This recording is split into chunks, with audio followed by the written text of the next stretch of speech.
যখন কোনো ভালো কোনো খবর পাই, জানি না কে কিরকম উদযাপন করে, সবার ধরন আছে। কেউ নাচানাচি করে, কেউ গিয়ে ভালো করে রেস্টুরেন্টে খেয়ে আসে, ভালো পরীক্ষায় ফল করেছি, বাবা মাকে বলে আমি তো ফার্স্ট হচ্ছি, ভালো করে খেতে দেওয়া, বা আমি 90% পেয়েছি, কিছু একটু করো, কিছু গিফট দাও। সবার কিন্তু আলাদা আলাদা ধরন আছে আনন্দ প্রকাশ করার জন্য। সচিমা কিভাবে আনন্দ প্রকাশ করেছিলেন এটা আমাদের জানা দরকার। বৈষ্ণব কিভাবে আনন্দ প্রকাশ করেন।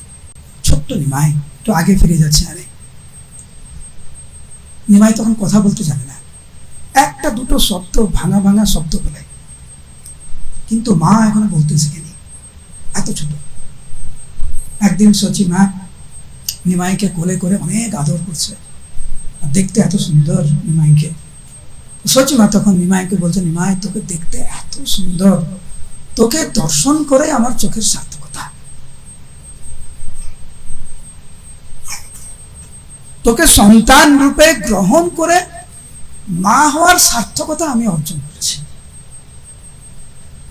তুই আমাকে একবার মা বলে ডাক, তুই আমাকে একবার মা বলে ডাক, সেই মা ডাকতে শ্রবণ করে আমি কর্ণের সার্থকতা করি। এত আদর করে নিমাইকে বলছে। নিমাই শুধু হা করে মায়ের দিকে তাকিয়ে আছে, বলে তুমি বলছো তো কি, ছোট্ট তো, কথা বলতে জানে না। আর সচিমা বারবার এটা বলছে, একবার আমাকে মা বলে ডাক, একবার।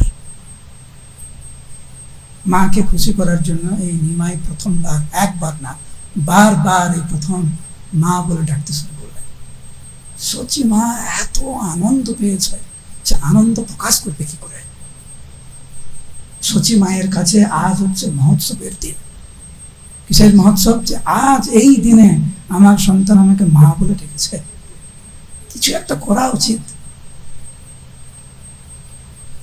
তৎক্ষণাৎ উনি আদেশ দিলেন ওনার সেবকদেরকে, বাজার থেকে আজকের সবচাইতে ভালো ভালো শাকসবজি সব নিয়ে আসো, আজকের বৈষ্ণব সেবা হবে, বৈষ্ণবদেরকে ডাকো, আজকে আমার বাড়িতে বৈষ্ণব সেবা মহোৎসব। বৈষ্ণবদেরকে নিমন্ত্রণ না করলে হলেন। বৈষ্ণবরা জিজ্ঞাসা করছে, আজকে সচি মায়ের জগন্নাথ মিশ্রের বাড়িতে বৈষ্ণব সেবা, কি উপলক্ষ? এই উপলক্ষ আজকের ছোট্ট নিমাই সচি মাকে মা বলে ডেকেছে। তো বৈষ্ণবদের আনন্দের প্রকাশ হচ্ছে বৈষ্ণব সেবার মাধ্যমে। এরকম না যে আজকে ভালো দিন, যাই একটা নিজে ভালো কাপড় কিনে নিয়ে আসি, ওটা করতে পারেন, ওটাও ঠিক আছে, হ্যাঁ, ওটা খারাপ না। অ্যাটলিস্ট কমপক্ষে আপনারা তো জামা কাপড় কিনে ভালো করে বেশভূষা করে মন্দিরে যাবেন, উৎসবে ভগবান দর্শন করবেন, ভালো। কিন্তু সর্বশ্রেষ্ঠতম উপায় আনন্দ প্রকাশ হচ্ছে বৈষ্ণব সেবা।